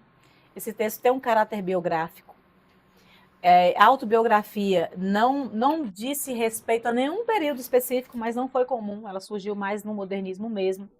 Isso aí também reflete a liberdade na escolha de temas. Drummond escreveu sobre tudo e mais um pouquinho e passou também pelos textos autobiográficos, tá? Pela própria história. Realmente nasceu em Itabira, Vale do Aço, ele justifica aí a origem dele justamente pelo local onde ele nasceu, tá? Ele nasceu num lugar cheio de pedras, por isso ele é triste, é orgulhoso, é de ferro. Também faz parte da história pessoal dele, a vida rural, dos antepassados, tudo mais. E também observem a liberdade na estética. A liberdade, aí tá tudo. Sim. Não tem métrica rigorosa. Observem bem o tamanho do penúltimo verso. Itabira é apenas uma fotografia na parede. E o último, mas como dói. Isso. Impossível ter um ritmo aí, ok? Então isso é característica A da licença liberdade. poética mesmo, a gente Licença fazer o poética. que Então quiser. isso é mesmo modernismo. E digo mais, gente, se for Drummond, é modernismo. Não tem como deslocar do Drummond, não. Ele tá? nem passeou em outras, né? Não. Quem deixa o trato pastoril amado pela ingrata, civil correspondência, ou desconhece o rosto da violência, ou do retiro, a paz não tem provado. Pastoril, pronto, paz. Pastoril, viram aí? Essa facílima. Pastoril, paz. Olha, sair do campo, o pastoril aí, né, remete ao campo, sair do campo é só se a pessoa estiver, louca, ou porque ela desconhece o quão violenta é a cidade. Entenderam? Então o lugar ideal é a cidade. Não, é o pasto. Desculpa, é o pasto. É o pasto. Fuja da cidade. Uhum. É o pasto. Essa questão é difícil, você achou que ela é difícil. Mas tem algum caminho para eu torná-la mais fácil? Porque, por exemplo, letra C e letra D, tá fácil identificar modernismo e arcadismo. Sim. Né? Essa aí, o caminho seria a exclusão. Isso. Então, porque modernismo e arcadismo eu sei, ficou fácil. Isso. Agora, barroco, eu não perceberia claramente a dualidade. O texto, a seleção do texto ali, comprometeu um pouquinho. Porque daí... o candidato precisa ter todo o contexto do barroco, compreender tudo para interpretar que o texto está falando da efemeridade da vida, porque o homem da época tem medo da morte. Tem medo da morte. Então essa é uma questão difícil. Essa é uma questão que eu considerei difícil, viu? Não vai cair. Não vai cair. Bora de questão 6. Gênero literário brasileiro escrito em versos rimados, criados em relatos orais, sendo posteriormente impressos em folhetos. São caracterizados por uma linguagem simples, satírica e regional, já sei. Tem sua origem em Portugal, isso aí ia me bagunçar, onde as pessoas penduravam os folhetos impressos em barbantes para exposição e vendem em meio às ruas da cidade. Aqui tem uma crase, viu? Em meio às ruas. As ruas. Aqui ficou... Eu só copiei e colei, viu, gente? Mas tem uma crase. Da cidade. Mas se tornou parte integrante da cultura nordestina brasileira. O gênero literário citado anteriormente é conhecido como... Bom, eu vou esperar que as pessoas... minha Você fofa ali, assim, respondeu. Ai, que lindeza. A fofura da mamãe. Você falou assim, isso aqui me comprometeria. Portugal. Nasceu em Portugal. É. Porque o cordel é tão a cara da cultura nordestina. É tão do Nordeste. Que nós, brasileiros, nos esquecemos que o cordel não nasceu aqui. A origem é mesmo portuguesa. Nossa, eu não sabia. Cordel, a propósito. O que é um cordel? É um cordão. É um outro nome para barbante. Era a forma de exposição. Ainda é, tá? No Nordeste, em alguns lugares, ainda mantém. Algumas cidades ainda mantêm o cordel pela sua origem, né? Coloca o barbante ali, o cordão, e pendura os livretinhos assim, eles ficam como umas roupinhas estendidas no varal. Então é por isso que se chama cordel. Fácil essa, né? Muito fácil. Muito fácil essa. Até porque não tem outro tipo de poesia que siga essa estrutura. Que siga essa estrutura. Não tem. É único isso aí. Bora pra próxima. Essa aqui tem texto. É pra ler o texto? É pra ler o texto. Até o século XVIII, pode-se afirmar que prevaleceu a concepção dos gêneros literários, conhecida como concepção clássica, em que havia uma divisão rígida dos gêneros. Elementos de um gênero não se misturavam de forma alguma com a do outro. Você falou isso, que a partir dali o modernismo, né? Foi no modernismo. É modernismo? O 18 ali ainda é Brasil Colônia. Durante todo o período, até o final do século XVIII, gênero literário era... Brasil Colônia. Isso. O gênero literário era, como que eu falo? Muito limitado, tá? Isso é lírico, isso é narrativo, isso é... E a partir daí, inclusive Machado de Assis, meu lindo maravilhoso, começaram a misturar os gêneros.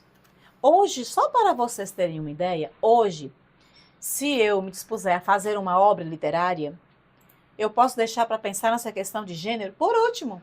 Eu vou criar a obra toda. E talvez eu nem classifique. Se alguém quiser classificar adiante, aí o problema é de quem quiser. isso realmente caiu por terra. As fronteiras entre os gêneros se perderam, principalmente depois do modernismo, certo? E este texto aí está maravilhoso para vocês entenderem isso.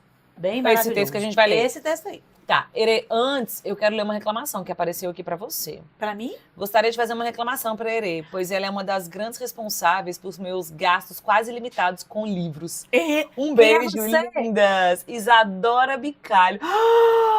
Isadora Bicalho! Tô sabendo que é aluna nossa. Nossa! Eu já lembrei! Isadora. Tô vendo a foto aqui. Isadora, beijos, beijos, beijos. Muito Isadora. amor envolvido, viu? Muito, Isadora é linda. Demais. Nossa, Isadora, você tá aqui há vários dias, Isadora, eu não tinha visto a sua foto. Obrigada que você apareceu para falar comigo. Erê, agora já quer tomar meu canal. Não. Já ficou confortável? Não, gente, nem tanto, viu? Já ficou. Isso aqui não é uma coisa confortável. Esse canal pode ser seu, fique à vontade. Tá, eu virei em outros convites. Voltei-me para ela. Capitu tinha os olhos no chão. Ergueu-os logo devagar e ficamos a olhar um para o outro. Confissão de crianças, tu valias bem 2 ou 3 páginas, mas quero ser poupado. Em verdade, não falamos nada. O muro falou por nós. Não nos movemos, as mãos é que se estenderam pouco a pouco, todas 4, pegando-se, apertando-se, fundindo-se. Não marquei a hora exata daquele gesto. Devia tê-la marcado. Sinto a falta de uma nota escrita naquela mesma noite e que eu poria aqui com os erros de ortografia que trouxesse. Mas não traria nenhum. Tal era a diferença entre o estudante e o adolescente. Conhecia as regras do escrever sem suspeitar as do amar. Tinha orgias de latim e era virgem de mulheres. Não soltamos as mãos. Nem elas se deixaram cair de cansadas ou de esquecidas. Os olhos fitavam-se e desfitavam-se. E depois de vagarem ao perto, tornavam-se a meter-se uns pelos outros. Gente, como não amar uma coisa dessa? Pergunta. É um texto narrativo, mas que se limitou ao ato de narrar? Claro que não. Claro ele é que completamente. não. Ele é lírico, então. É lírico, exatamente. Aí está a fusão. Porque para dizer sobre a primeira vez que esses dois aí, né, protagonistas da obra Dom Casmurro, Deram as mãos? deram as mãos e olharam um nos olhos do outro, não precisava isso tudo aí não, ok? Então essa maneira de tratar de uma cena que poderia ser reduzida... Deram as mãos e andaram. Umas palavras, deram as mãos e andaram. O enfeite, a construção da imagem, a maneira como ele vai colocando a sensação, né, o sentimento envolvido por meio desse toque, por meio dessas palavras. O lírico está aí presente. Arrasou. Ou Eu seja, já sei que também que é realismo, porque Machado de Assis você disse que é realismo. É realismo. Então, beleza.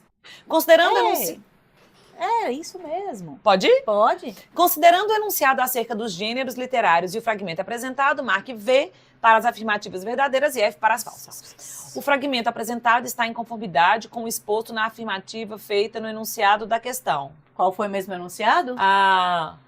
Que até o século XVIII. O enunciado lá atrás. Deixa eu voltar lá. Isso. Tá, ó. Até o século XVIII, pode-se afirmar que prevaleceu a concepção dos gêneros literários como concepção clássica, divisão rígida dos gêneros, elementos de um gênero não se misturavam de forma alguma com o outro. Ou seja, este texto está de acordo com esse enunciado? Isso, de uma divisão rígida dos gêneros? Realismo, a partir do realismo, Machado de Assis começou a bagunçar. Ele usou da liberdade também. Ele pôde aí enfeitar um pouco mais para poder criar. Tô com dúvida nessa. Para poder criar uma sensação, né, gente? Então, se eu tiver com dúvida, eu vou para a próxima. Não vai ainda. Peraí. O fragmento apresentado está em conformidade com o exposto. O que o fragmento mostrou para nós? Que há uma fusão aí entre a narrativa, a simples narrativa, com o gênero lírico. Então, o enunciado está dizendo sobre uma rigidez. Errado, entendi. Porque você disse, inclusive, que a partir do realismo, as coisas começaram a ficar menos marcadas. Exatamente. Então, o realismo aí é o diferencial. Ótimo, isso. A tragédia, uma das espécies do gênero dramático, tal como concebido até o romantismo, é exemplificada por meio do fragmento anterior. Isso não é o gênero dramático, certo? Certo. Porque o gênero dramático é para texto teatral. E aqui não é o que eu tenho. Exatamente. Nem esse texto é trágico. É trágico, sim. O texto é trágico. Esse não é fofo, mas o livro é trágico. O livro é trágico. Porque a gente não sabe o final. Ok, mas nesse trechinho aí, não tem uma tragédia, gente. A tragédia, o nome já diz tudo. A tragédia tem morte, tem perdas, dor, muito sofrimento. Se formos convidados para assistir ao teatro a uma tragédia, nós temos que ir preparados para chorar. Leva o lencinho, tá bom? Então não tem tragédia aí, é um momento feliz dos dois. Ah, fofo, dando a mãozinha. Fofo. Observa-se a presença de elementos que caracterizam o estilo lírico. Aham. Ele deu a resposta. Perceberam lá que Deu a é estilo resposta. lírico e não gênero lírico? É Certo. estilo lírico. Então, aqui, essa marcação do estilo lírico, a gente vai falar da subjetividade. E subjetividade.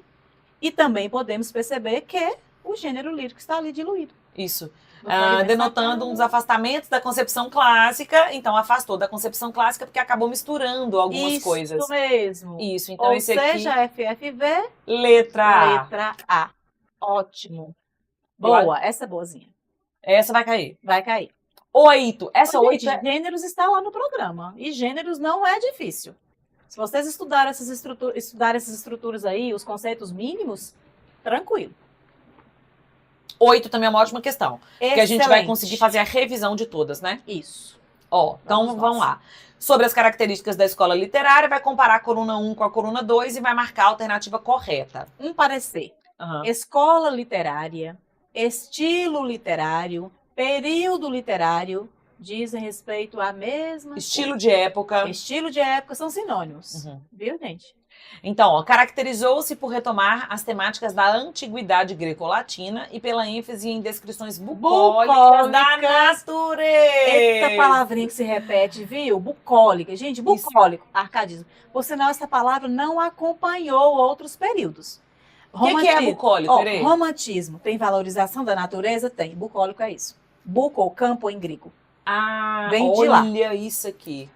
Valorização do campo, da natureza, certo? Então, a palavra bucolismo não existe associada a nenhum outro período. Romantismo. Valorizou a natureza? Valorizou, mas teve Idealizou. teve bucolismo lá? Não. Bucolismo está preso aí, ó, ao arcadismo. Então, se certo? aparecer bucólico, Arcadismo. então aqui é Não B1. tem dúvidas. B1, que é arcadismo. Beleza. Valorização da objetividade dos fatos. Impessoalidade, apagamento das ideias do autor, descrições de tipos sociais ou situações típicas, fins da idealização, retratos de adultério, miséria e fracasso social. Ah, gente.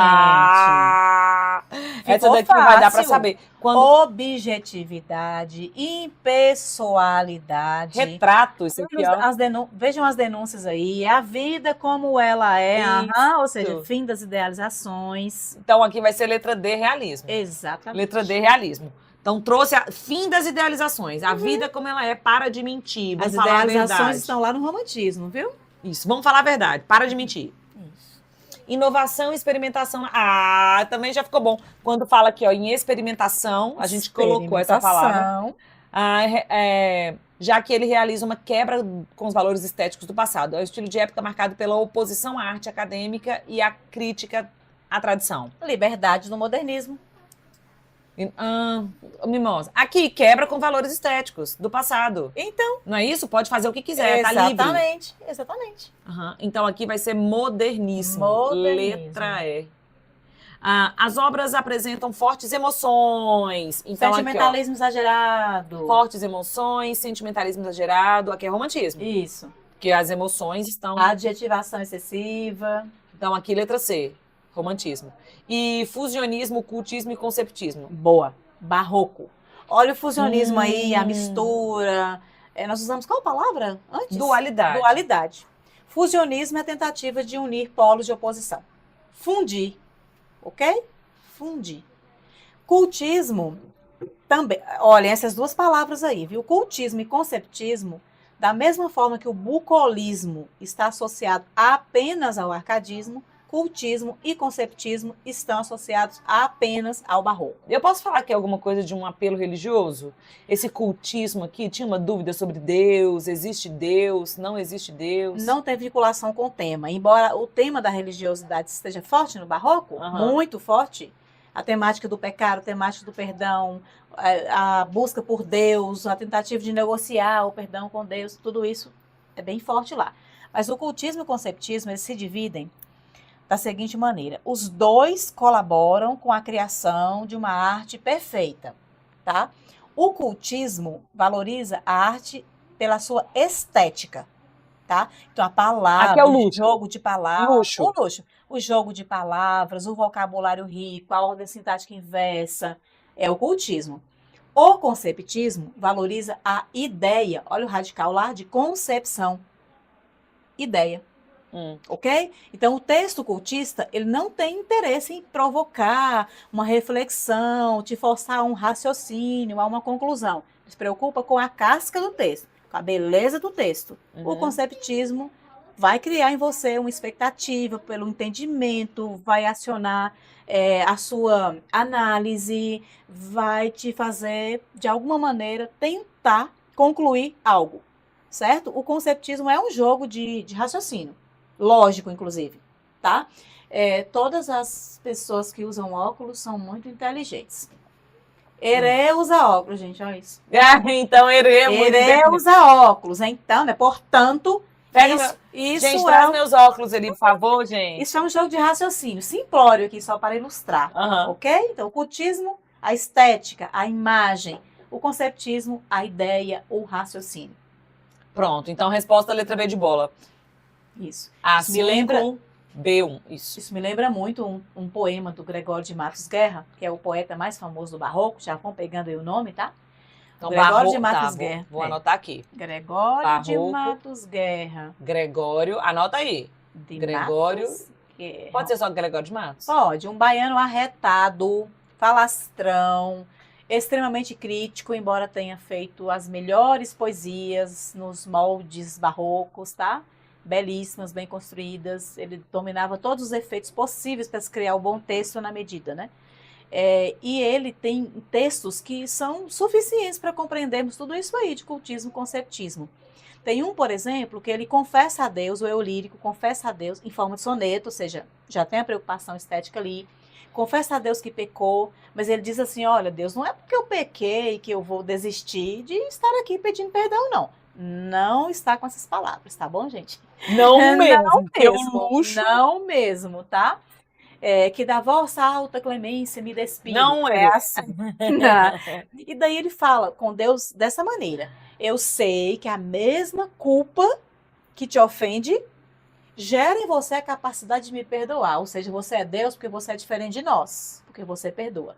Então, o meu pecado, não desse jeito. Pra você É tranquilo. importante para você. Você poder ser Se Deus. ninguém pecar, você não tem quem perdoar. E a sua glória vai ficando ali, murchinha. Olha isso, gente. Nossa, sem vergonha. É o nariz empinado do homem renascentista, mas dependente de Deus, certo? E para fechar aí o raciocínio, ele vai lá e fala assim, o Senhor disse lá na Sacra História, na Bíblia, que um pastor deixou 99 ovelhas e foi atrás de uma. Cadê você, Deus, Pois é, que não Senhor, tá vindo me buscar? eu sou uma ovelha desgarrada, cobrai e não queirais, pastor divino, perder nesta ovelha a vossa glória. Ou seja, o Senhor vai correr risco. Não me resgatar, você vai deixar de ser Deus. Sim, olha o desaforo, gente. Desaforo. Vai querer perder sua glória por causa de uma ovelhinha? Não, você é Deus, afinal de contas. Olha o conceptismo aí, o jogo do raciocínio, o jogo da ideia. Entendi. Eu, nesse caso aqui, numa questão como essa, eu começaria do fácil. Qual mais fácil você acha? Pra mim, realismo. Realismo aí pra mim é muito fácil. A coisa do fim das idealizações. Isso. O realismo é a vida como ela é. Pronto. E também o bocolismo ali também resolve muito, que é arcadismo. Questões assim, gente, devem ser observadas. Quando tem essas chaves, observe na chave que de repente uma certeza que você tem. Pronto, começa do fácil. Eu começo do fácil. Já define. Começa do fácil. Bora de 9. 9 também é boa, né, para as pessoas estudarem, porque isso também está previsto. Vamos lá. Principais autores. Olha só, a gente vai começar do fácil, Herê. Como que é começar do fácil? Você não falou nada sobre Castro Alves, não me lembro de Lima Barreto, não me lembro de Cruz e Souza, nem de Mariano de Andrade. Eu só assisti aula sobre Gregório de Matos e ele não é arcadismo, ele é barroco. Ou seja, a resposta é a letra C, porque eu quero a errada. Viram aí? Viu o que é pensar no começa do fácil? Isso agora, é, de fato, resolutivo. Cuidado mesmo com esses nomes, viu, gente? Às vezes uma questão se define apenas pelo reconhecimento do escritor principal. Isso está no edital. Tá bom? Está no edital, vi lá. Isso está no edital. Romantismo, os nomes mais importantes. Castro Alves, sem dúvidas. Só ele? Não, nomes, vou falar mais aqui. Ah. Castro Alves, gente, representa a poesia engajada. Ele escreveu sobre tudo, com a liberdade da época, com a emoção, com os sentimentos, com as idealizações. Mas ele fez algo que os outros não fizeram, que foi a poesia engajada em favor da libertação dos escravos. Ah, Navio Negreiro. Abolicionista. Navio Negreiro. Isso. Uhum. Então isso é muito importante sobre Quem ele. mais? Gonçalves Dias, que foi o primeiro a construir poesias com uma conotação nacionalista, ou seja, poesias que valorizavam a pátria, o indígena como herói, nosso representante mais original. O indianismo está em Gonçalves Dias e Álvares de Azevedo. José de Alencar. Peraí, é prosa. Estamos ali na poesia. A poesia foi dividida em 3 fases. Aí estão as 3 fases.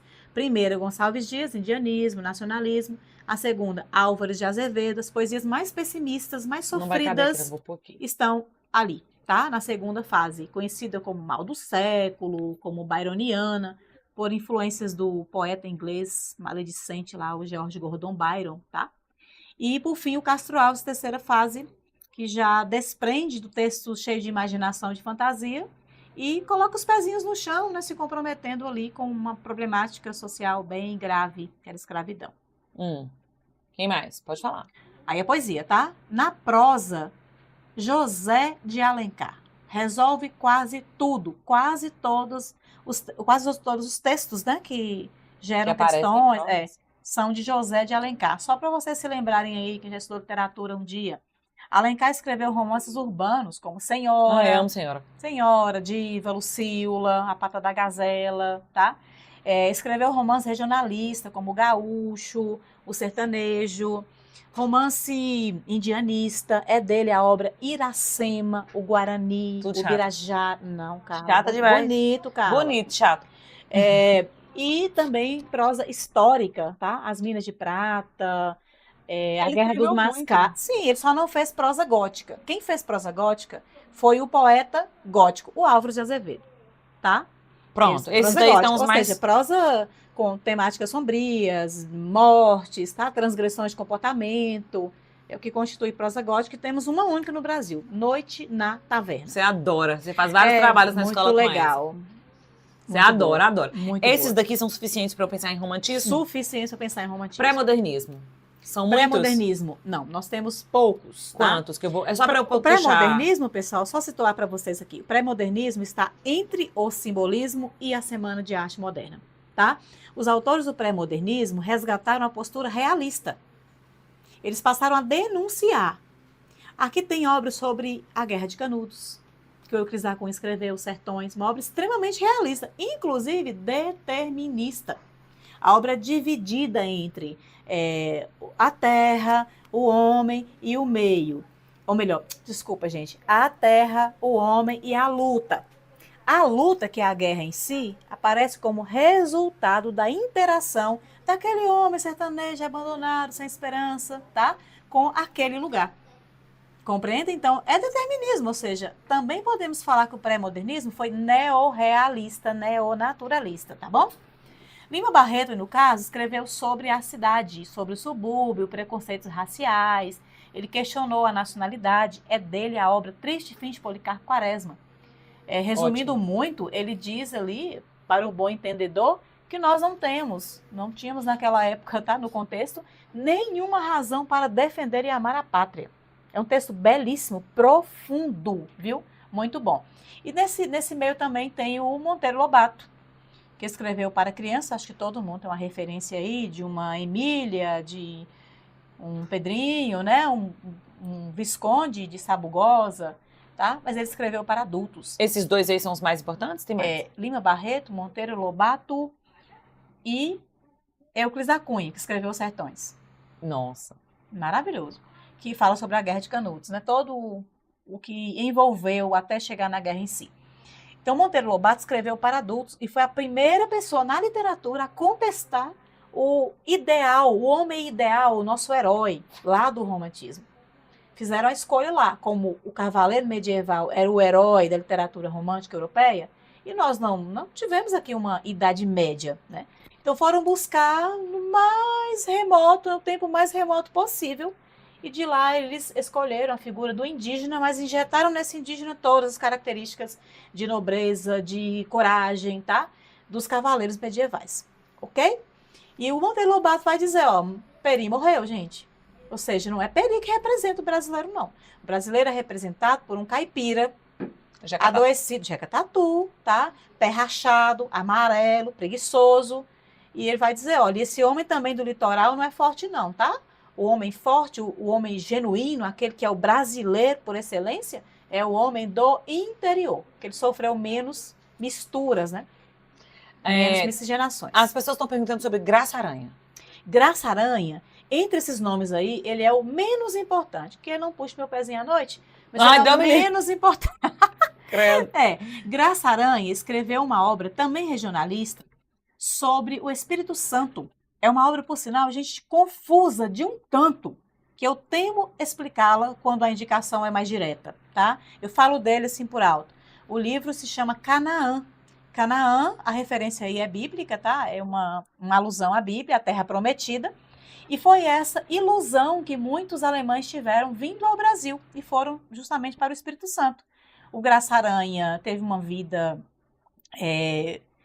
muito movimentada, ele chegou a ser diplomata, passou muito tempo fora do Brasil, e quando ele retornou e foi ocupar um cargo público lá, bem pertinho, né, a cidade natal dele, do lugar onde tinha o maior número de alemães. Esses alemães não encontraram a terra prometida, eles encontraram uma espécie de escravidão. Então ele vai falar sobre isso. E também sobre como que a cultura alemã estava se impondo sobre a cultura local. Ou seja, estavam alterando a cultura local, não gerava nada de positivo para aquele lugar, tirava o trabalho de quem era do lugar e estava na pobreza total, tá? Então ele colocou, para encenar isso aí, gente, olha, eu recomendo para quem gosta do tipo de discurso histórico, viu? Ele colocou 2 personagens, um se chama Lentz e o outro Milkau.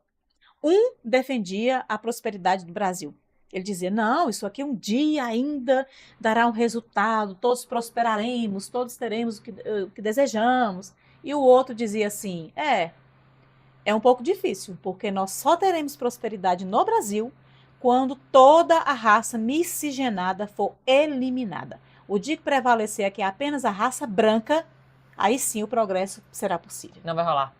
Ô, gente, alemão, hein? Que discurso é esse? Nossa Senhora! Que discurso é esse? Da raça ariana? Quem fez isso? Nossa Senhora! Tá bom? Então, os brancos, raça perfeita. O dia que eliminar toda a mestiçagem, galera, ia acabar com o Brasil. Ó, alguém perguntou também, Manuel Bandeira. Manuel Bandeira é modernismo já. Modernismo, primeira fase. Então, daqui a pouco. Simbolismo. Simbolismo, finalzinho do século, não. Esse é praticamente o único nome, viu, gente? Cruz e Souza. Então, pronto. Ele que fez as poesias lá, extremamente sugestivas, musicais, o simbolismo. 2 referências para vocês que são as máximas, tá? A primeira máxima é sugerir, eis o sonho. Ou seja, não querem a definição, a descrição, a determinação. Eles querem apenas uma sugestão. Então, se porventura eu, simbolista, quiser escrever sobre um copo, eu vou falar sobre várias coisas que podem remeter a esse copo, mas não ao copo especificamente. Sugestão, aspecto indireto, vago, tá? E a outra máxima é, antes de qualquer coisa, a música. Então, o simbolismo valorizou musicalidade e sugestão. Essa musicalidade nasce, às vezes, pela referência à música, sinfonias do ocaso, tá? Violões que choram, como também a recursos que provocam musicalidade internamente. Aí entra o caso da aliteração, aproximação, assim, várias palavras que repetem o mesmo fonema consonantal. Por exemplo, vozes veladas, veludosas, vozes voam nos violões, vozes velozes, tá? É musicalidade, isso aí, é uma aliteração. Ou na repetição de fonemas vocálicos. Nesse caso se chama assonância. E no modernismo? Modernismo. Então, começamos com a Semana de Arte Moderna. Aí tem uma galera. Uma galera, tá? A partir da ocorrência ali da Semana de Arte Moderna, queriam escândalo, fizeram escândalo. Conseguiram, pelo menos, se transformar numa notícia, né? Para que o restante do Brasil soubesse das inovações, que ocorreu no Brasil. A Semana de Arte Moderna não vem apresentar ou começar o modernismo, vem consolidar uma mudança que já vinha acontecendo durante o pré-modernismo, viu? Era um grupinho à parte. Esses aí muito mais na tradição e o grupo do modernismo na modernidade, tá? E daí essa primeira fase, ela tem uma... São lindas, gente, essas meninas de carro, são Conversando. maravilhosas, Vai pra lá. maravilhosas. Manda lá. Então, o primeiro momento ali, de 22 a 30, é chamado a fase heróica, a fase de destruição, porque de fato os modernistas pretenderam e fizeram, tá, uma revisão do nosso passado histórico e cultural. O livro Pau-Brasil, por exemplo, do Oswald é um dos maiores nomes. Podem somar Oswald ao lado de Mário de Andrade e do Manuel Bandeira. É nesse time aí que está o Manuel Bandeira. Ok? Então, o Oswald escreveu o livro Pau-Brasil, referência ao primeiro produto exportado da nossa terra, tá? Ele queria fazer também uma poesia tipo exportação, ou seja, chega de importar influências dos outros. Agora nós vamos exportar a nossa forma de fazer literatura. Tá? Esses nomes aí são os mais Esses importantes? nomes são os mais importantes, ok? Aí vem a segunda fase, onde estão Drummond, Cecília Meirelles, Muita Moraes. Essa é uma fase de maturação, ou seja, olha, nós somos a segunda fase, tá, Carla?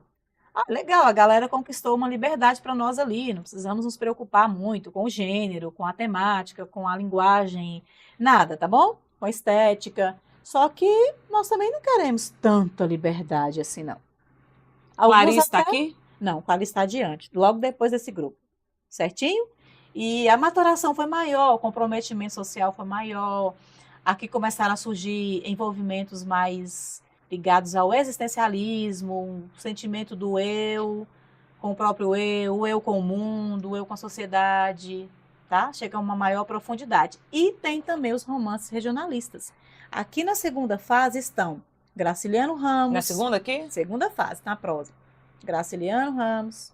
Não vou conseguir escrever tudo. Raquel de Queiroz, pelo Não. menos esses dois. 3. Graciliano Ramos, Raquel de Queiroz e Jorge Amado, meu povo. Todos nordestinos, todos neorrealistas e neonaturalistas mais uma vez.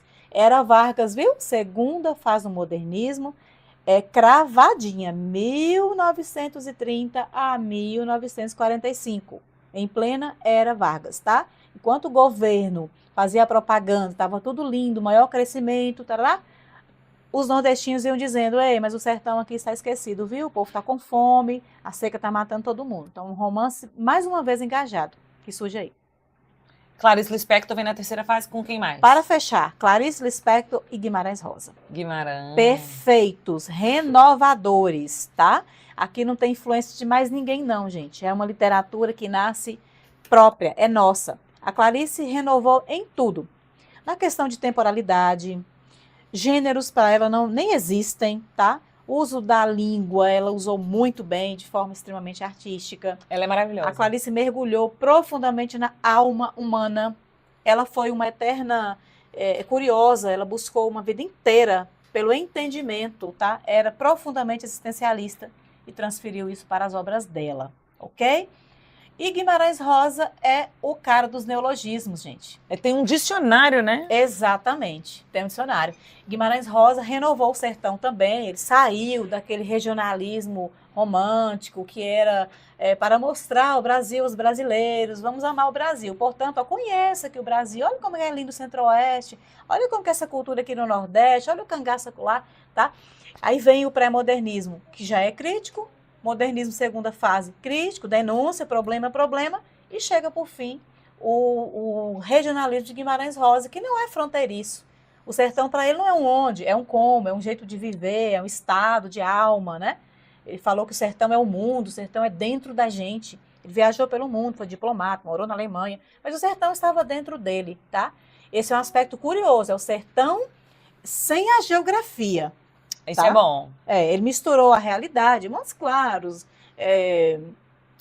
Corinto, tem um lugar que ele falou muito, me esqueci aqui agora, indo para Belo Horizonte, fugiu aqui o nome. Curvelo. Curvelo, tá? Com nomes fictícios como Uão, a Serra do Minho, ou seja, ele não estava preocupado com uma geografia, com um sertão documentado. Não era isso. O sertão dele é poético, certo? É uma transição. Alguém perguntou sobre João Cabral de Melo Neto. Tá aqui nesse grupo. Nesse porque três tá aí. depois, Mas não vou anotar, Esses não. dois são da prosa, viu, gente? Da prosa. Eu não vou anotar porque não cabe. E o mais curioso também do Guimarães foi a língua reinventada. Ele reinventou não só a língua quanto a sintaxe, criou diversos neologismos e também associou esses neologismos no mesmo espaço com arcaísmos e fez uma geleia geral aí com a língua, tá? E outra novidade, quem fala na obra dele é um homem que conhece o sertão. Não é mais um narrador que fala tentando se aproximar, mas desconhece. O narrador de Guimarães Rosa, ele é um homem do sertão, tá? Com toda a sabedoria sertaneja, com o lexo sertanejo, mas com a inteligência, a intelectualidade a 1000 por hora do autor Guimarães Rosa. Herê, olha esse comentário aí. Estou encantada com Herê, citando as frases dos Cadê? autores. Nem tô enxergando. Aqui, ó. Aqui embaixo. Nossa! Gente, vocês não têm noção. Isso aqui, porque ela tá numa correria sem fim. Porque eu falei com ela que eu não queria matar vocês. No sentido de que são muitos conteúdos, né, Herê? Tem muita coisa, Gente, tinha isso é muito uma detalhe. loucura, meu Deus! E ela só topou porque eu quase obriguei, né? Pelo amor de Deus. Porque ela é essa pessoa, assim, que vocês estão vendo, gente, completamente entendida do assunto, sabe tudo sobre isso. Mas o tempo é tão pouquinho. E ela tá chateada porque o tempo é aqui, ó. pequeno. É. Ela fica corrida e isso sofre. Mas eu acho, Herê, que as pessoas entenderam. Ó, gente, o gabarito tá aqui, vocês vão precisar. Essa daqui é uma aula que vocês vão precisar voltar. Não vai rolar vocês só terem assistido aqui. Diferente de outras que acontecem por aí, aqui não vai rolar. Porque se você quiser de verdade aprender a literatura para a prova, entendendo que essa vai ser uma questão diferencial. Ah, eu achei difícil o conteúdo. Vai ser difícil para todo mundo. Só vai ser fácil para quem de verdade tirar aí o sábado, domingo ali, um tempinho para revisar essa aula. Vai precisar revisar de verdade, né, Herê? Sim. Porque você deu muita coisa, tem muito detalhe, tem uns nomes ali, tem muitas características. Pessoal, isso aí, pensando em ensino médio, grade curricular de ensino médio, corresponde ao ensino médio todinho, primeiro, segundo, terceiro. Eu acredito no realismo e modernismo na prova. Eu também. Eu São sempre muito cotados, viu? Romantismo também, Carla. Do romantismo pra cá. Realismo e modernismo. Mas aí vai ter Acredito bastante. Ó, eu vou vigiar aqui as visualizações nessa live, porque amanhã e domingo eu quero de verdade que vocês voltem aqui, certo? É importante que vocês voltem, porque tem muito detalhe, tem que voltar anotando, né? Tem que ter certeza de que percebeu ali o detalhezinho, porque senão vai deixar passar batido por bobagem. Exatamente. E você vai perder a questão que quem voltou na aula não vai perder, entendeu? Então aqui nós estamos querendo de verdade garantir que você vá fechar a prova.